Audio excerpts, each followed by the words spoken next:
Bonsoir à vous tous et à chacun. Je vous salue dans le nom du Seigneur Jésus et j'ai un très grand plaisir d'être dans la capitale du Sud, Saint-Pierre. Et je suis très honoré de l'invitation qui m'est faite pendant ces quelques soirées où nous allons parler avec pour base le livre, la Bible, qui nous sert de référence et que nous aimons, que nous lisons et que nous voulons vivre, parce que la parole de Dieu, c'est une parole à vivre. Alors, je vous félicite pour votre présence ce soir. Je vous apporte aussi les bonnes salutations de vos frères et sœurs de la région Nord. Et puis, je salue toutes les personnes qui sont là, celles que je reconnais, que je connais depuis longtemps, qui n'ont pas vieilli, mais qui ont grandi dans le Seigneur. Donc, soyez bénis. Et puis, tous les autres, les jeunes, les moins jeunes, ceux qui nous visitent, je salue nos amis qui nous visitent ce soir. Que Dieu vous bénisse et bienvenue dans ce lieu. Et nous sommes heureux de partager ce thème, l'attachement au Seigneur. C'est un beau thème. Bien sûr, nous n'allons pas tout dire parce que c'est tellement vaste, mais nous allons, par la grâce de Dieu, donner quelques éléments intéressants qui nous permettront de faire des progrès dans notre attachement au Seigneur. Alors, je vais vous demander d'ouvrir votre Bible et nous avons la joie d'avoir la Bible avec nous, la parole de Dieu dans notre main et le Seigneur dans notre cœur. Et nous voulons partager ce passage de l'Évangile selon saint Luc, au chapitre 9, et nous allons lire à partir du verset 18. Luc, chapitre 9, verset 18.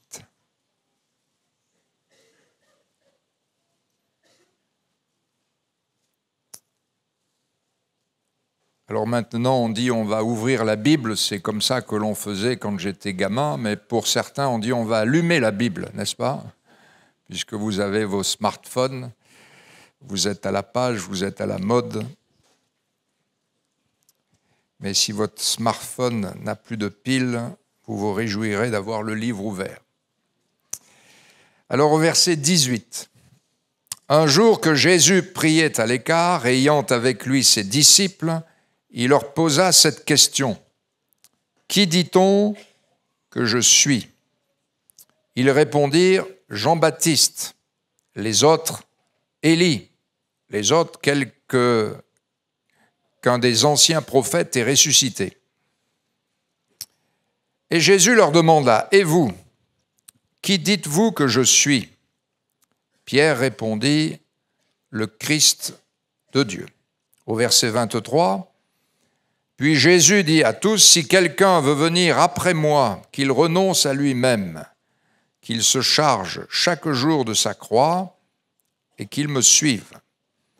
Car celui qui voudra sauver sa vie la perdra, mais celui qui la perdra à cause de moi la sauvera. Et que servirait-il à un homme de gagner tout le monde s'il se détruisait ou se perdait lui-même ? Car quiconque aura honte de moi et de mes paroles, le Fils de l'homme aura honte de lui quand il viendra dans sa gloire et dans celle du Père et de ses saints anges. » Amen. Je voudrais être simple ce soir, parler surtout à votre cœur plus qu'à votre intelligence, quoiqu'il faut que nous comprenions les mots que nous prononçons. Cependant, la parole de Dieu s'adresse à notre cœur. Il y a une grande question qui est posée ici par Jésus. Cette question, Jésus l'a posée à ses disciples. La question est celle-ci, les foules que vous côtoyez, que vous voyez, que disent-elles que je suis ? Nous avons la réponse, on n'a pas besoin de l'inventer cette réponse, puisque les disciples ont donné la réponse à Jésus. Voilà ce que disent les foules. Certains disent à ton sujet que tu es Jean-Baptiste. Les autres disent, c'est Élie, le prophète. Ou bien, c'est un des anciens prophètes qui est ressuscité. C'est à cette question que les disciples ont répondu, c'est une grande question. Mais il y a ce soir une plus grande question qui est posée par Jésus. Plus grande que cette première question, c'est la seconde.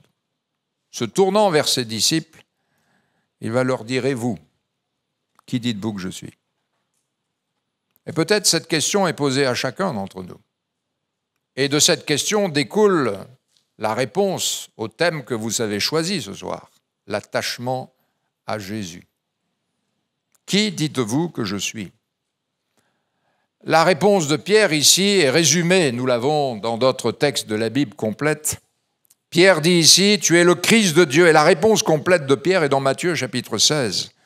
Tu es le Christ, le Fils du Dieu vivant. Ce soir, si je vous donnais à chacun une feuille blanche, et puis je vous posais la question, écrivez le Christ, point d'interrogation, qui est-il pour vous? Chacun répond.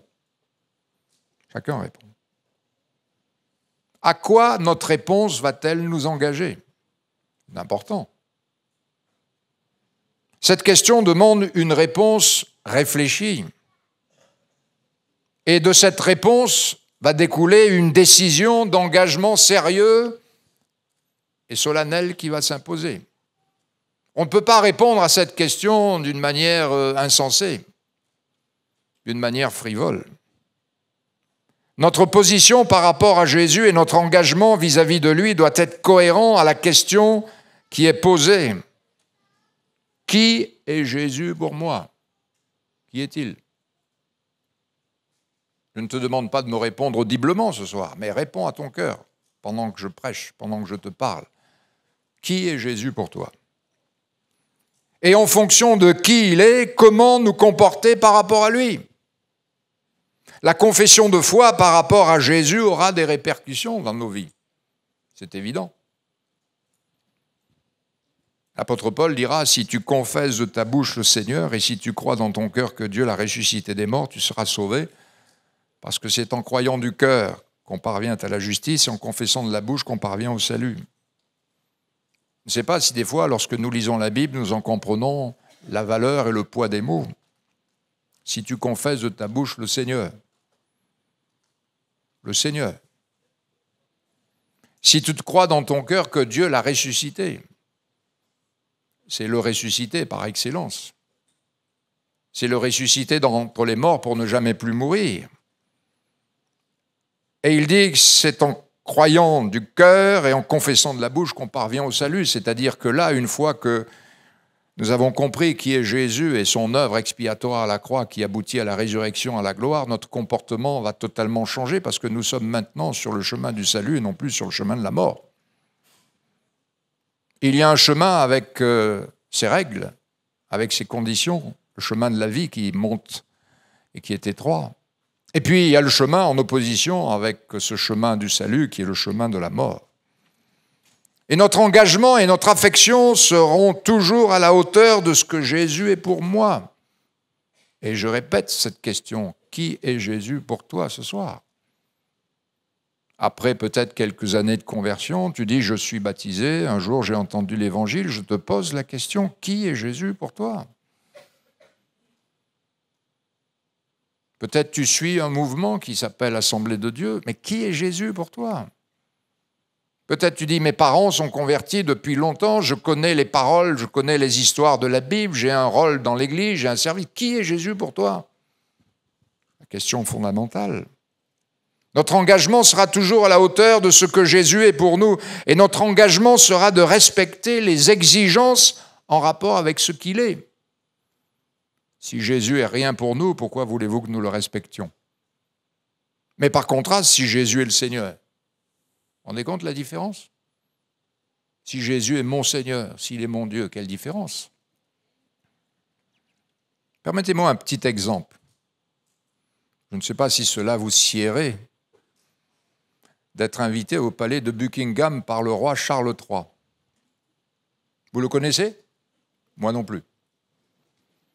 Mais imaginons que vous receviez une lettre estampillée palais du Buckingham et que Charles III, de sa signature, je ne sais pas comment ça se passe, mais imaginons, il vous invite en personne à venir le voir. Il y a une différence entre visiter le palais de Buckingham en touriste et venir au palais de Buckingham invité par le roi.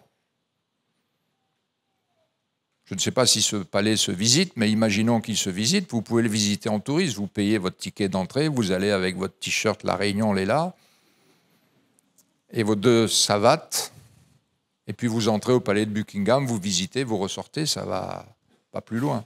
Vous dites, j'ai visité le palais de Buckingham. En fin de compte, vous ne connaissez rien du roi. Imaginez que vous receviez l'invitation officielle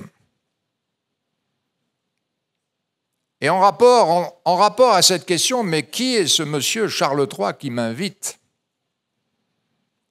Je vous garantis que nous allons rechercher, nous allons nous appliquer à rechercher et à mettre en pratique les exigences qui sont attachées à une telle invitation. Vous allez peut-être voir le prof d'anglais si vous êtes jeune en disant « Monsieur, madame, est-ce que vous connaissez la manière dont il faut aborder un tel roi? J'ai été invité. » Vous allez fouiller sur Internet, vous allez prendre des livres, vous allez vous enquérir, peut-être téléphoner à l'ambassade d'Angleterre en France en disant « J'ai été invité, quelles sont les manières de faire ?» Et vous appliquerez les exigences qui sont impliquées dans une telle invitation. Et lorsque vous arriverez le jour J, on vous fera rentrer, vous n'arriverez pas avec t-shirt, la réunion est là. Vous aurez un habit conforme. On est bien d'accord? Vous n'arriverez pas dans la salle où Monsieur le roi Charles III est là, et puis vous lui direz « Alors Charles, ça va bien? Comment il est ?» Non, non, non.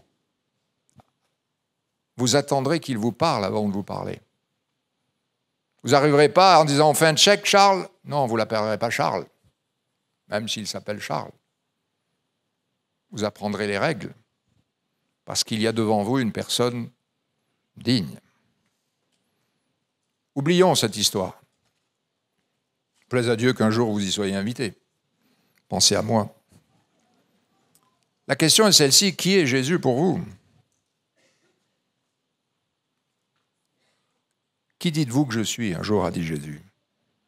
Est-il maître, chef, roi, souverain, berger, l'époux, Seigneur, Dieu? Avez-vous vu ce que Jésus a dit un jour? Il a dit, vous m'appelez Seigneur, Seigneur. Et c'est ce que je suis. Vous avez vu la suite?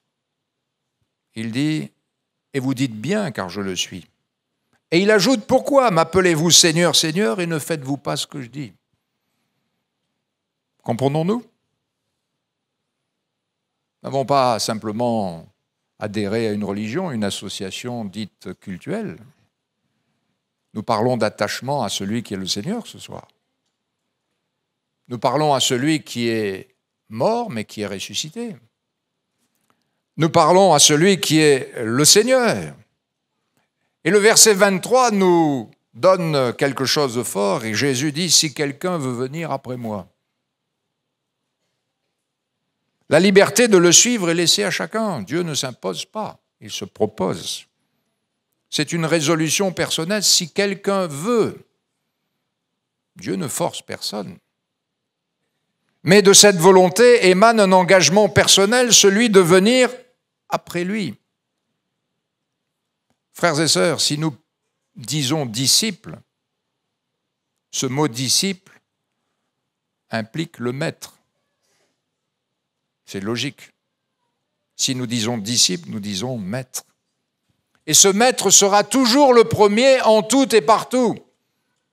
Il nous invite non pas à le précéder, mais à venir après lui. C'est lui qui est le premier. Et si nous ne voulons pas que Jésus soit le premier, il ne sera jamais notre maître et nous ne pourrons jamais l'appeler Seigneur. Et si nous l'appelons Seigneur, ce sera faux. Ce sera faux et un mensonge. Nous touchons là aux exigences. Le suivre, c'est vivre avec le choix de Dieu et non avec nos propres perspectives. L'apôtre Paul le dira sous une autre manière, il dira « ce n'est plus moi qui vis, c'est Christ qui vit en moi ». C'est plus lui qui compte, c'est Christ. C'est aimer ce que Dieu aime et c'est haïr ce que Dieu est. Et d'une certaine manière, c'est cela, chercher premièrement le royaume de Dieu. C'est chercher d'une certaine manière, c'est aimer de cœur. Cette femme du livre des Cantiques pouvait dire « J'ai cherché celui que mon cœur aime ». Et lorsque nous aimons Jésus, nous allons chercher à lui plaire. Non pas à penser que ce qui me plaît, plaît à Dieu, mais à chercher ce qui lui plaît à lui. Parce que c'est ça l'important. Jésus ajoute, si quelqu'un vient après moi, qu'il renonce à lui-même. Quelle exigence! Quelle exigence! Peut-être vous pensez que le Seigneur nous appelle à une petite vie sociale tranquille sur la planète Terre avec une belle petite retraite. Oui, c'est possible. Mais ce n'est pas l'Évangile. Ce n'est pas l'Évangile, ça. L'Évangile, c'est une mort pour vivre une résurrection. L'Évangile, c'est la bonne nouvelle de la grâce de Dieu pour des pécheurs que nous sommes, en vue de vivre ce que Dieu a prévu pour nous. Et pour vivre ce que Dieu a prévu pour nous, Jésus dit, il faut suivre. Et pour suivre, il faut renoncer à soi-même, c'est-à-dire dire non à soi. C'est compliqué. C'est facile de dire non à l'autre et de dire non à soi-même. Ça, c'est l'appel de l'Évangile. Cet appel, nous le découvrons. Allez, faites de toutes les nations des disciples. Et je rappelle ce que je viens de dire, qui dit disciple dit maître. Il ne peut pas y avoir un disciple sans maître. J'ai jamais vu un disciple sans maître. Faites de toutes les nations, c'est un appel universel. Ne pas faire simplement, permettez-moi de dire ceci, j'espère que vous allez comprendre, ne pas faire simplement des gens des croyants, mais de faire des disciples. Par un engagement. Cet engagement, beaucoup l'ont pris au milieu de nous, c'est l'engagement du baptême. C'est pourquoi dit, faites de toutes les nations des disciples, les baptisant au nom du Père, du Fils et du Saint-Esprit. Le baptême, c'est pas, comme on dit à La Réunion, petites affaires, hein. L'apôtre Pierre dira que c'est un engagement de bonne conscience. C'est quelque chose de réfléchi. Si on nous demande des fois sur cette terre de prendre des engagements qui doivent être réfléchis, à plus forte raison l'engagement avec le Dieu vivant et vrai. Attention à s'engager à la légère. Le baptême, c'est un engagement de bonne conscience, c'est un oui à Dieu. Oui, mais oui à quoi? À Dieu, oui, mais pourquoi? Pourquoi je dis oui à Dieu? Pourquoi vous vous êtes fait baptiser? Pour obéir à son évangile. Le baptême, c'est une mort, un renoncement, un reniement, un dépouillement, un éloignement, un délaissement. La Bible appelle ça une circoncision, une coupure. C'est pour ça que les Juifs, dans les temps passés, et encore aujourd'hui, mais dans l'Ancienne Alliance, il y avait une coupure, la circoncision. Depuis très tôt, ils se faisaient une coupure dans le corps pour dire « nous appartenons à Dieu, pas aux autres nations. Nous ne sommes pas comme le monde. Nous ne faisons pas partie des nations, nous les Juifs. Nous sommes un peuple à part. » Et il y avait cette marque dans leur corps qui était symbole de cette coupure. Nous, il y a une marque qui ne consiste pas à la circoncision de la chair, et heureusement, et merci Seigneur, que Dieu ne nous impose pas ça aux pasteurs. Mais il y a une circoncision du cœur qui consiste au dépouillement de la chair. Nous disons non au monde, non à tout ce qui est contre le Seigneur, pour dire oui à Jésus. Amen. Mais s'il y a une mort, il y a une résurrection, un revêtement, une vie nouvelle, une greffe. L'apôtre Paul parle de greffe, et même une greffe qui est contre l'ordre naturel des choses. Je ne sais pas s'il y a des agriculteurs au milieu de nous, mais lorsqu'on fait une greffe, c'est qu'il y a un mauvais arbre, et on prend le bon arbre, on va prendre une branche d'un bon arbre, et on va le greffer sur le mauvais, et la vie du bon arbre va commencer doucement à pénétrer le mauvais jusqu'à ce que toute la vie du mauvais disparaisse et que le mauvais arbre ne soit plus mauvais arbre, mais il ressemble exactement à l'arbre dont il a été greffé. Le problème, ce n'est pas ça pour nous. C'est que nous, mauvais, nous avons été greffés sur le bon. Voilà ce que dit la Bible. Et ça, c'est contre nature. Mais c'est le miracle de Dieu. C'est le miracle que Paul nous montre dans l'Épître aux Romains. C'est le mauvais arbre qui a été greffé sur le bon. Cela nous mentionne toute la grâce de Dieu. Pourquoi faire? Pour faire la volonté de Dieu. Et nous devrions même aller beaucoup plus loin que la prière de Jésus. Nous devrions, bien sûr, recevoir cette prière de Jésus, notre Père qui es aux cieux, que ton nom soit sanctifié, que ta volonté soit faite. Mais nous devrions la prononcer comme Jésus l'a prononcée lui-même. Jésus n'a jamais dit que notre Père qui es aux cieux, que ton nom soit sanctifié, que ton règne vienne et que ta volonté soit faite. Il n'a jamais dit ça, Jésus. Par contre, quand il exprime cette prière, il dit « Je veux faire ta volonté ». Il ne dit pas que ta volonté soit faite. Comprenez-vous la différence? Il dit « je ». Il s'implique, il s'engage. Il dit « moi », peu importe les autres, moi, je veux faire ta volonté. C'est un engagement personnel.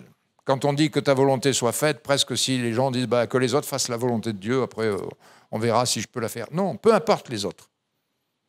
Moi, dans le temps présent, dans le siècle où je vis, je veux faire ta volonté. Cette volonté à suivre Jésus, qu'il me suive, doit être inculquée. C'est pourquoi il est écrit ensuite « Enseignez-leur à observer ce que je vous ai prescrit ». C'est intéressant ici. C'est pour ça que je vous ai dit, je voudrais être simple. Enseignez-leur à observer ce que je vous ai prescrit. Prescrit, ça veut dire écrire d'avance. Nous n'avons pas besoin de chercher ailleurs que ce qui est écrit. La parole de Dieu, la Bible. Amen. C'est là où Dieu nous parle. C'est là où nous découvrons sa volonté. La parole de Dieu, la Bible est pour moi la parole de Dieu. Ce qui est écrit est là. Nous avons le modèle. Nous avons la marche à suivre. Allez, je vais employer un mot d'aujourd'hui. Nous avons notre GPS là. Il suffit de l'écouter. Et il nous conduira. Ce qui est écrit d'avance, ordonné, commandé pour être pratiqué. Ce sont les exigences du royaume de Dieu dans lequel nous entrons par la nouvelle naissance. Et nous touchons là à une réalité concrète. Et je bénis Dieu de ce que dans l'Église, il y a... Bien sûr, Dieu peut nous parler par le Saint-Esprit, j'en conviens. Mais Dieu nous éduque aussi et nous forme par les ministères qu'il a donnés à l'Église. Ne l'oublions pas. Et l'Église locale. Si vous vous formez sur le web, vous risquez de prendre un virus. De toute façon, sur Internet, il y a beaucoup de virus. Eh oui.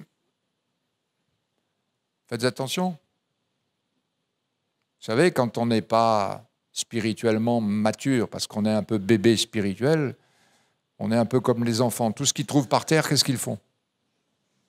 Vous vous souvenez? Ils font quoi? Ils mettent tout à la bouche. Vous avez des chrétiens, ils mettent tout aussi dans leur cœur.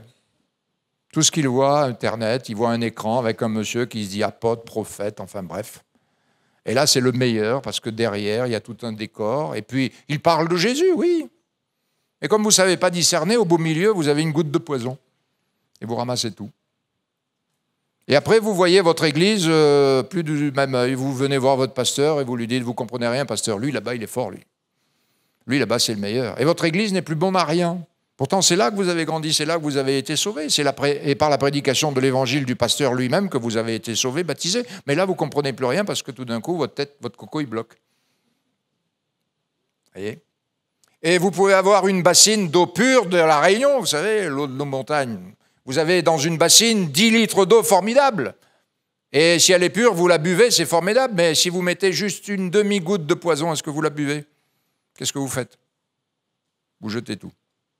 Voilà. Frères et sœurs, nous avons là ce qui est nécessaire pour nous. Pourquoi changer cette parole? Pourquoi essayer de trouver d'autres superfuges? Vous savez, si vous prenez pour base la première Bible qui a été imprimée par Gutenberg, imaginons ce repère, dans le temps, en 1500, je ne sais plus combien, et jusqu'à aujourd'hui, des millions et des millions de prédicateurs ont pressé Zachée, la femme samaritaine, le lépreux, les paraboles, etc., etc. Frères et sœurs, ces prédications qui n'ont pas vieilli d'un pouce ont changé combien de millions, voire de milliards de gens? Pourquoi voulez-vous changer ce qui touche les cœurs et qui change les vies? Et lorsqu'on prêche la parole de Dieu et qu'on prêche la grâce du Seigneur, les gens sont encore changés, transformés, délivrés. Et c'est encore par cette même parole que nous grandissons. Voilà, ça fait quand même un petit bout de temps que je suis converti, que je suis au service de Dieu et j'ai déjà lu et relu la Bible je ne sais combien de fois, peu importe le nombre, ce n'est pas le nombre qui compte. Et on dirait que chaque fois, elle me paraît tout à fait nouvelle. Et des fois, je me pose des questions. Mais excuse-moi, David, pourquoi tu n'as pas vu ça avant? Non, je ne l'ai pas vu. Je ne l'avais pas vu avant. Et lorsque je viens aux réunions, je suis encore encouragé. Certes, je prêche, ok, c'est mon ministère. Mais des fois, d'autres frères prêchent et on apprend encore des autres. J'apprends des petits comme des grands. Dernièrement, j'écoutais un jeune frère qui a 3 mois de ministère. Il prêchait sur un texte de la Bible et il a dit quelque chose. Je dis, mais comment ça se fait que moi, je n'ai pas vu ça? Il le voit, lui, il a 3 mois de conversion. Et j'ai appris encore quelque chose de lui. Vous voyez? Parce qu'on ne sait pas tout. Et des uns et des autres, on apprend, on se forme. C'est pourquoi la Bible nous montre que Dieu a donné des ministères, des hommes qualifiés donnés par Jésus à l'Église et qui ont pour but quoi? Quel est le but? Le perfectionnement des saints en vue de l'œuvre du service, de l'édification du corps de Christ jusqu'à la stature parfaite de Christ. Frères et sœurs, venez dans vos réunions quotidiennement. Le dimanche, consacrez ça, n'allez pas à la plage. N'allez pas ailleurs. Si vous recevez de la famille le dimanche, dites, écoutez, il n'y a pas de problème, vous venez, vous faites le ménage, le carré, nous on arrive à midi. OK? Voilà. Au moins vous aurez le repas tout prêt le midi. La formation des croyants est indispensable en vue d'être disciples. Ce travail est immense. Je comprends pourquoi Jésus dit « Priez Dieu d'envoyer des ouvriers dans la moisson ». Mes frères, mes sœurs, notre attachement au Seigneur nous pousse à prier pour les serviteurs de Dieu qui prêchent la parole. Parce que s'ils progressent, s'ils avancent, vous progresserez, vous avancerez aussi. Alléluia. C'est dans la communion fraternelle qu'on se fait du bien. Je vais vous dire quelque chose. Des fois, on prie chez soi, on a des luttes, des combats. Vous avez les vôtres, j'ai les miens. Ok, nous avons chacun nos luttes, nos problèmes, nos joies, nos peines. C'est comme ça. Il n'y a que ce qui est vivant qui est sujet aux luttes et aux combats, aux joies, aux peines, non? Prenez une fleur en plastique. C'est une fleur en plastique, ça? Ça ne craint pas ni le froid ni le chaud. Vous pouvez mettre de l'eau, pas d'eau, ça ne bouge jamais. Hein. Vous pouvez mettre 36 vers de terre, le lendemain, vous la retrouvez intacte. Par contre, vous devrez préserver une plante authentique. Voyez? Parce que celle-là, elle sera sujet à toute espèce de situation particulière. Et lorsque vous êtes chez vous en train de prier, en train de supplier le Seigneur, « Seigneur, donne-moi une réponse, donne-moi ceci », tu vois, vous exposez. Et Dieu ne vous donne pas de réponse et vous dites « Dieu ne m'exauce pas ». Ben oui, peut-être Dieu ne vous exauce pas là. Venez dans la communion fraternelle. C'est là que Dieu envoie la vie pour l'éternité. Peut-être là, au travers d'une parole du prédicateur, Dieu vous parlera. Peut-être au travers d'un don spirituel, Dieu vous parlera. Peut-être au travers d'un chant, d'une prière, peut-être d'un bonjour d'un chrétien qui viendra vous voir, il vous dira une parole, lui ne comprendra rien. Un peu comme David et Jonathan, où le jeune serviteur, il ne comprenait rien de ce qui se passait. Hein? Et vous capterez quelque chose de Dieu. Parce que nous nous édifions les uns les autres dans la foi qui nous est commune. Amen. C'est pourquoi c'est indispensable d'être formé. Jésus parle de la volonté de la foi, la repentance, la conversion à Dieu. Si quelqu'un veut, c'est la réponse de l'appel de la grâce. Allez par tout le monde, prêcher la bonne nouvelle à toute la création. Ensuite, l'engagement avec ses exigences. Celui qui croira et qui sera baptisé sera sauvé. Le revêtement de puissance, le baptême du Saint-Esprit. Je crois à l'Esprit Saint. Alléluia. Je crois au baptême du Saint-Esprit. Et ce baptême du Saint-Esprit est encore pour nous aujourd'hui. Celui qui veut s'en priver, il se prive de grâce. Il se prive de force et de puissance. Voilà. Si vous dites que vous n'avez pas besoin du baptême du Saint-Esprit, ça ne vous empêche pas d'être sauvé, hein, j'en conviens. Hein. C'est un peu si quelqu'un vient au monde, il peut vivre sans la vue. On est bien d'accord? On peut vivre sans la vue, hein? On peut vivre sans le goût aussi. On peut vivre sans l'odorat. On peut vivre sans l'ouïe. On peut vivre sans le toucher. Ces 5 sens qui sont vraiment un revêtement d'armes formidables, n'est-ce pas? Ce sont des armes pour notre corps. Hein, on peut vivre sans ça. Mais on n'est pas armé pour les obstacles de la vie. Quand c'est chaud, on ne va pas savoir que c'est chaud. S'il y a un obstacle, on ne va pas voir s'il y a un obstacle. S'il y a quelque chose que l'on entend, on ne pourra pas l'entendre. N'est-ce pas? Frères et sœurs, Jésus a dit, vous recevrez une puissance, celle qui vient du Saint-Esprit, et vous serez mes témoins. Amen. Gloire à Dieu. C'est pourquoi nous, prédicateurs, nous prêchons la parole de Dieu. D'où la nécessité de la prédication des prédicateurs qui prêchent, qui enseignent la parole de Christ en vue d'une foi active, celle qui va nous pousser davantage à progresser, à être des disciples. C'est bien ce que l'apôtre Paul dit dans sa lettre aux Romains. Il dira ceci, mais la foi vient de ce qu'on entend, et ce qu'on entend vient de la parole de Christ, n'est-ce pas? Et il dira, car quiconque invoquera le nom du Seigneur sera sauvé. Et il donne une déduction après. Il dit, mais comment ces gens-là, puisque si on doit invoquer, si on veut être sauvé, il faut invoquer le Seigneur, comment vont-ils invoquer s'ils ne croient pas? Et comment croiront-ils s'ils n'entendent pas? Et comment vont-ils entendre s'il n'y a pas de prédicateur? Et comment y aura-t-il des prédicateurs s'ils ne sont pas envoyés? Donc si je reprends le texte à l'envers, je trouve une belle déduction. Il faut des envoyés, des prédicateurs qui sont envoyés. Si ces prédicateurs prêchent, les gens entendront parler. S'ils en entendent parler, ils vont croire. S'ils vont croire, ils vont invoquer. S'ils vont invoquer, ils seront sauvés. Alléluia. Nous touchons là à des réalités très fortes et très bibliques. Gloire à Dieu. Alors, je vais dire quelque chose. On ne peut pas être disciple sans être croyant. Vous le concevez avec moi? On ne peut pas être disciple sans être croyant. Maintenant, permettez-moi de vous dire, je ne sais pas si vous allez être d'accord avec moi, mais peut-être je vous donnerai un petit exemple. On peut être croyant sans être disciple. Ça vous choque, hein? On peut être croyant sans être disciple. Il y en a un qui était croyant sans être disciple. Il s'appelait Simon le magicien. Lui aussi, il a cru. Mais ça m'étonnerait qu'il soit un beau disciple. Hein? Avec tout ce qu'on voit dans la vie de cet homme après, ce n'est pas un disciple. Hein? Pourtant, il avait cru. Alors, ce qui est important, c'est d'être croyant et disciple. Amen. Celui qui croira et qui sera baptisé sera sauvé. Oui, il faut croire, mais faites des disciples. Faites des nations de toutes les disciples. Alors, quelle est la base pour être disciple? Quelle est la base? Ben, c'est l'écoute. Ésaïe le prophète dira, « Il éveille chaque matin mon oreille pour que j'écoute à la manière des disciples. » L'écoute est primordiale. Il y en a qui ne savent plus écouter. On ne prend plus le temps pour écouter. On ne dit pas, Seigneur, là, je vais passer du temps. Il faut toutes les choses, il les faut vite. Avez-vous observé? Je me rappelle, lorsque nous sommes arrivés à La Réunion en 1966, pour avoir un courrier de la métropole, il fallait 21 jours par le bateau. Et encore, quand les gens recevaient le courrier, ils disaient, ça arrive quand même vite. Aujourd'hui, ça a pris que 20 jours au lieu de 21. Puis il y avait l'avion ensuite. Et puis l'avion, ça arrivait en une semaine presque. Parce que l'avion, Marseille, Djibouti, Dar es Salaam, Le Caire, Kenya, Madagascar, Réunion. 7 atterrissages, 7 décollages. Et puis il y a eu la fameuse liaison directe. Alors là, on a applaudi, hein, en 12 heures. Et puis aujourd'hui, il y a le mail. Vous voyez, il y a le mail. Avez-vous observé que dès que vous envoyez un mail, vous êtes devant le mail pour savoir tout de suite que l'autre va vous répondre maintenant? Et vous ne comprenez pas qu'il ne vous réponde même pas avant que vous lui avez écrit. N'est-ce pas? On est tellement pressés, nous les gens. C'est pour ça que notre café s'appelle Expresso. Eh oui. Qu'on n'ose même plus patienter. C'est là, le problème, il est là. Mais je vais vous dire, vous savez, Dieu ne marche pas avec ces ustensiles-là. Il a son temps à lui. Et il nous faut prendre du temps en disant, Seigneur, parle, je t'écoute. Par sa parole, Dieu va m'instruire. Il va m'instruire de sa volonté pour que cette volonté, je puisse la pratiquer.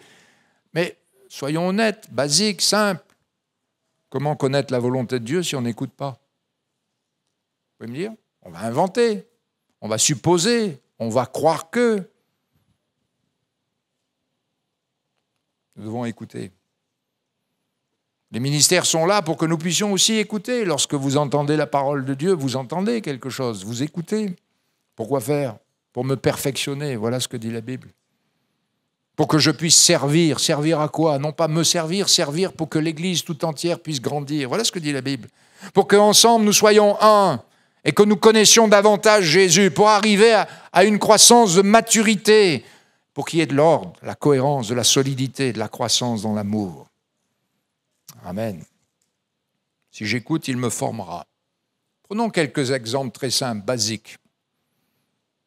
Qui suis-je, moi? Je peux me poser la question devant Dieu. Seigneur, tu veux me former, mais je suis qui, moi? Alors je me détermine. D'abord, je suis un homme. OK? Je suis un homme. Qu'est-ce que Dieu veut dire à un homme? Si je suis un homme, Dieu ne va pas me parler comme il parle à une femme. OK? Qui suis-je? Je suis un mari. Qu'est-ce que Dieu a à me dire en tant que mari? Peut-être, cher mari, vous cherchez des versets pour votre femme, vous faites erreur. Laissez Dieu parler à votre femme. Et n'allez pas lui sortir les versets de la Bible à la figure. Quand tu es devant Dieu et que tu lis la Bible, c'est pour toi d'abord que Dieu te parle. Qui suis-je? Un père? Oui, je le suis, un grand-père. Un grand-père 3/4, figurez-vous. Dans un mois, je vais avoir l'autre. Qui suis-je? Un citoyen? Eh oui, comment me conduire dans cette société? C'est compliqué, la société dans laquelle nous vivons. Avec ses mœurs, ses coutumes, il n'y a pas de repère, il n'y a pas de modèle. Qu'est-ce que je dois faire? Quelle est ma position? Quelle est ma conduite dans ce monde? On verra peut-être dans la semaine avec quelques exemples. Je suis un voisin. J'ai des voisins à côté de moi. Je suis un frère, soit familialement, soit dans l'Église. Je suis un chrétien.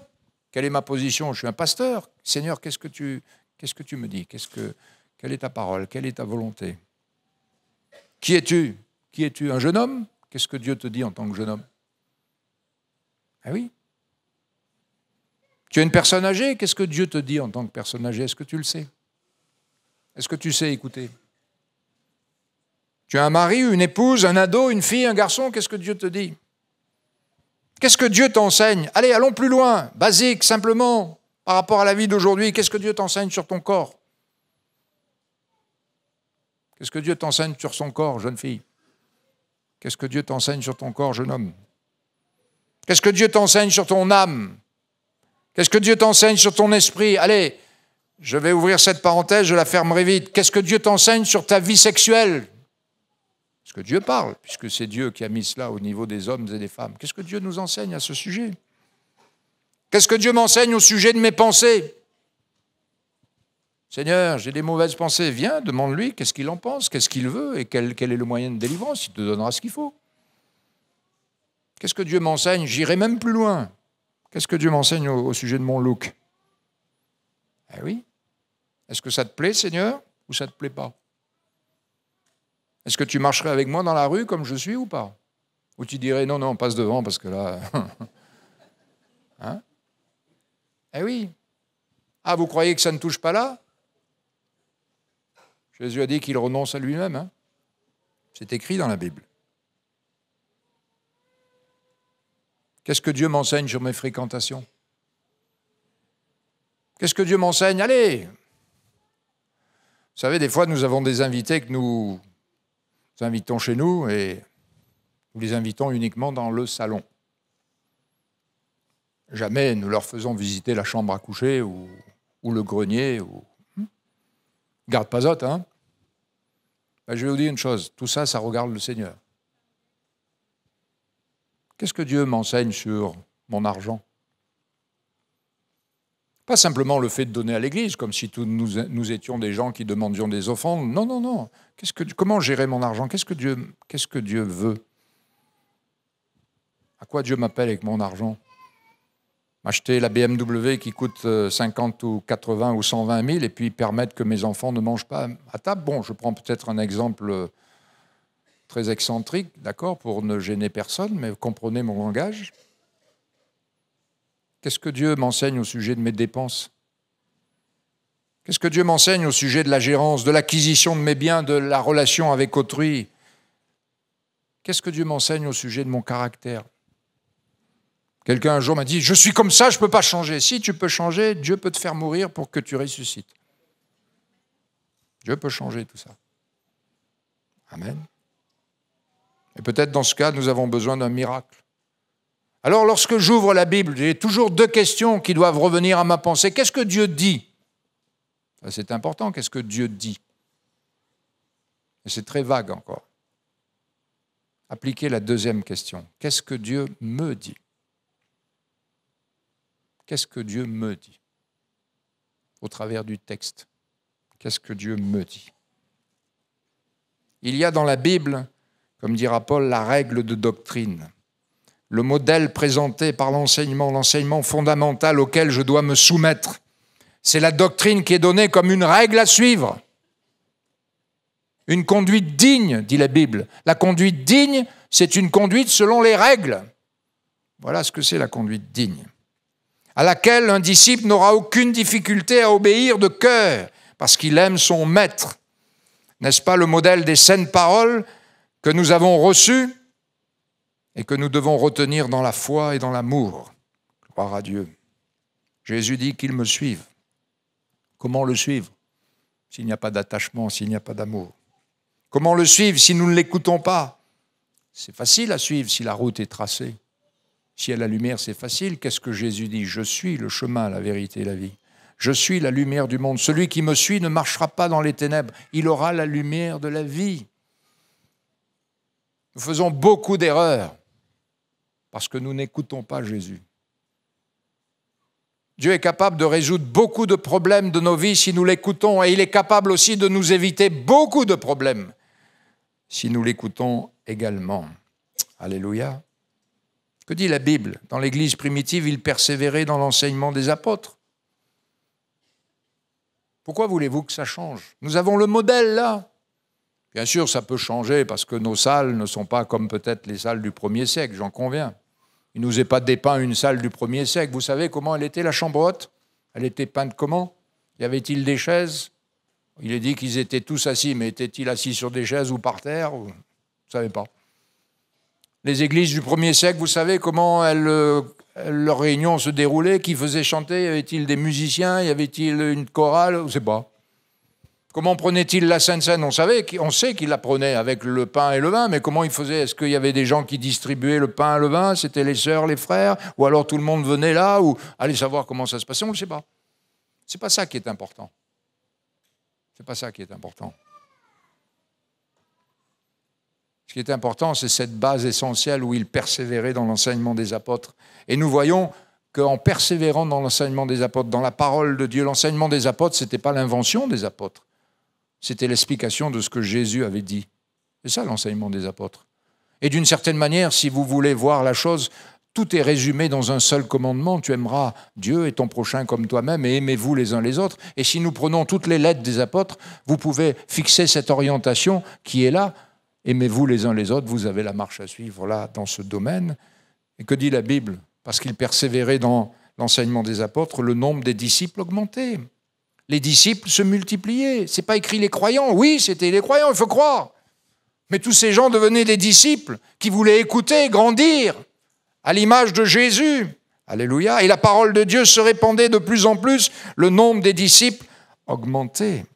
Permettez-moi de vous dire que lorsqu'il y a des disciples, c'est une bénédiction pour l'Église.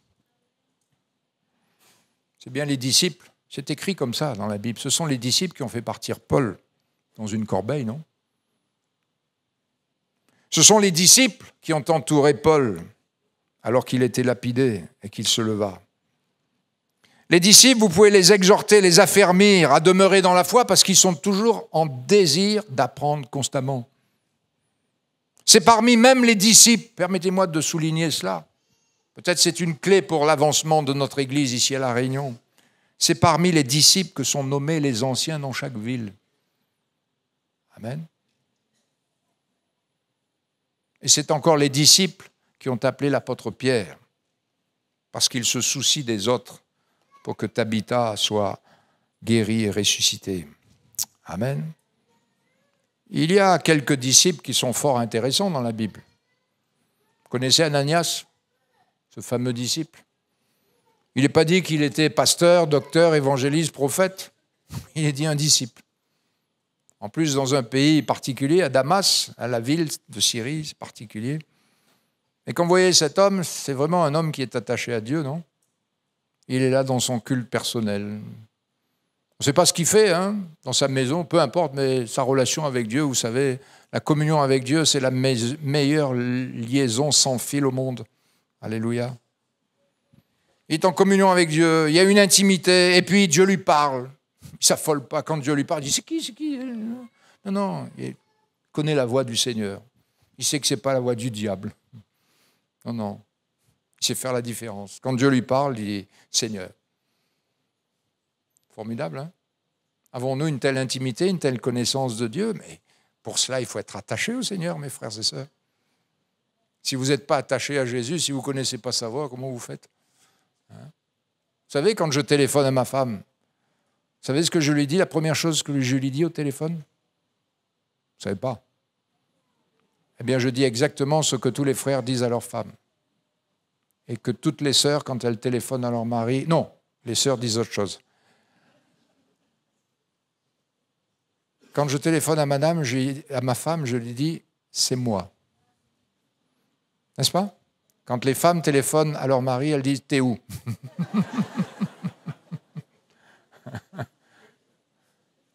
C'est vrai, non? Ah oui, comme quoi, Après, on cherche l'égalité.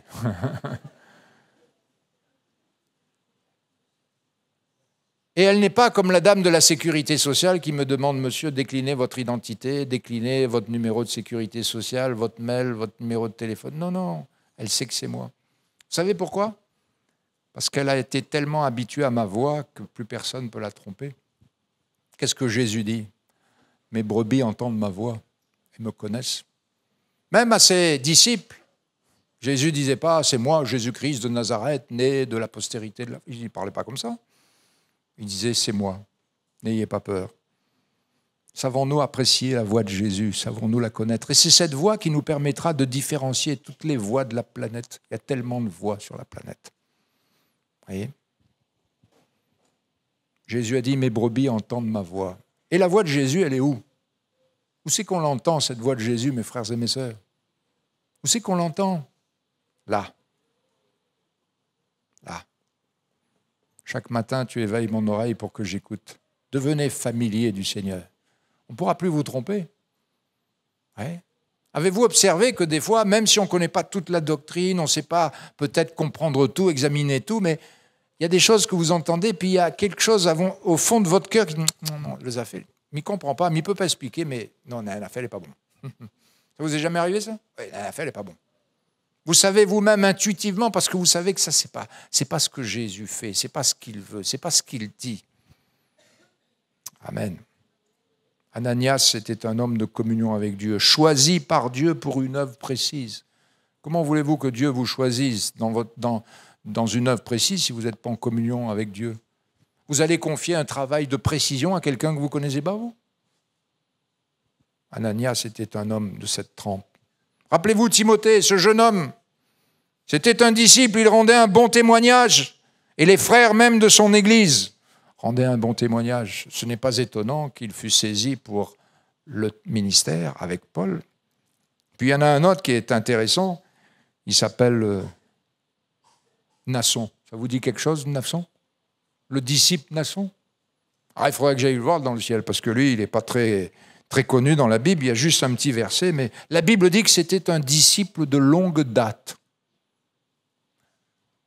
Il n'est pas écrit qu'il avait fait des exploits, qu'il a chassé des démons, ressuscité les morts, ouvert la mer, multiplié le pain, il n'a pas dit ça.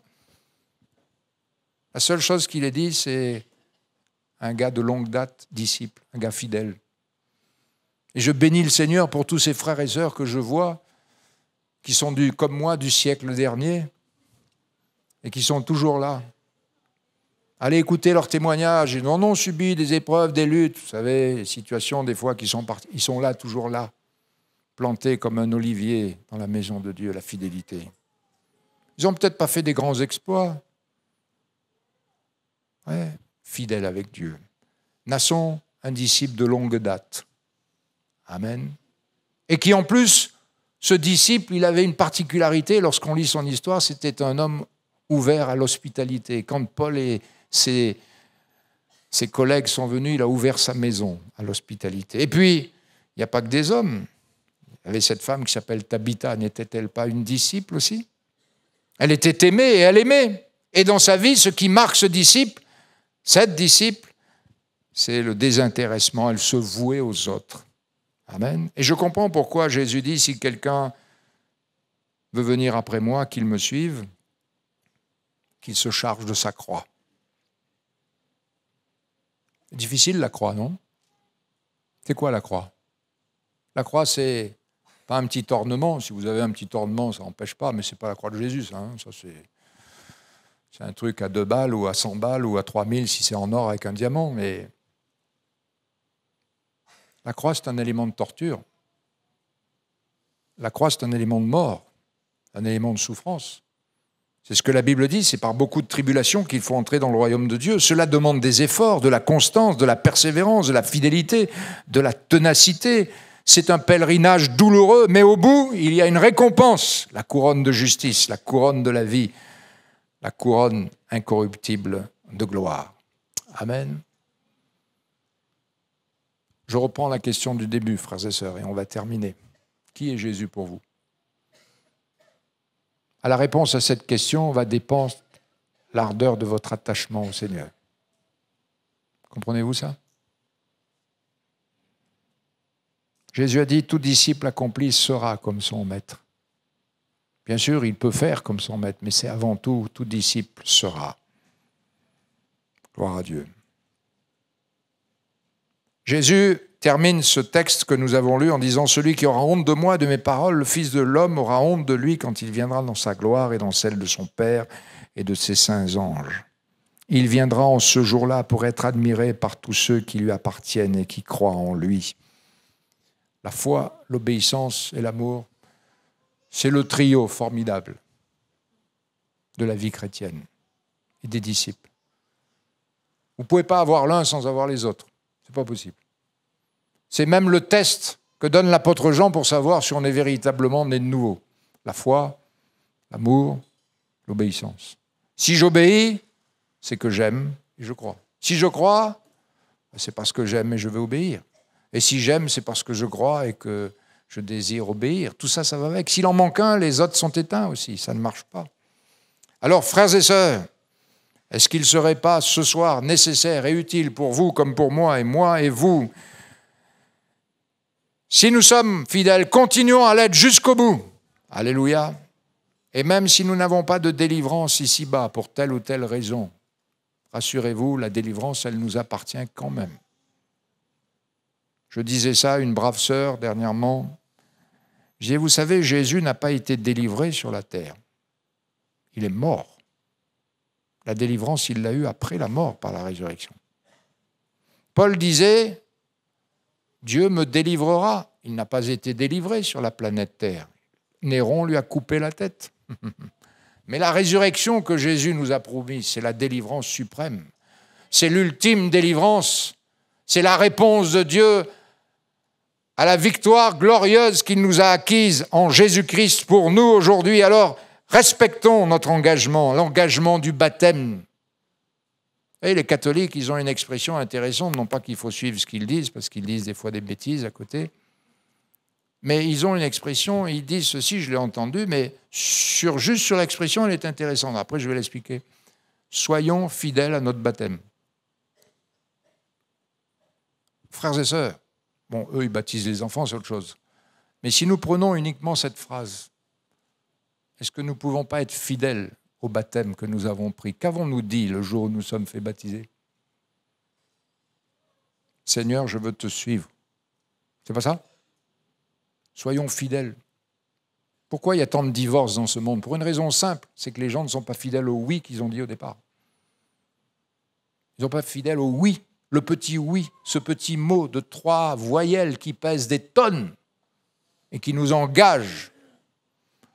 Lorsque nous nous sommes fait baptiser, nous avons dit oui à Dieu. Amen. Écoutons la parole de Dieu. Et puis après le reste, un jour Jésus s'est tourné vers un de ses disciples qui lui posait une question. Et Jésus lui a dit, que t'importe ton frère? Toi, suis-moi. Si quelqu'un veut venir après moi, qu'il se charge de sa croix et qu'il me suive. Amen. Vivons pour Jésus. Si un jour nous sommes persécutés, merci, nous ne le sommes pas dans cette île. Si, nous le sommes un peu par le cholestérol, on est bien d'accord, on mange un peu trop. Mais ce n'est pas la persécution que connaissent nos frères dans certains pays du monde. Si un jour nous sommes persécutés pour la cause de Jésus, alors nous mourrons pour Jésus. Mais mourir pour Jésus, ça prend quelques secondes. Si on nous coupe la tête, ça prendra quelques secondes.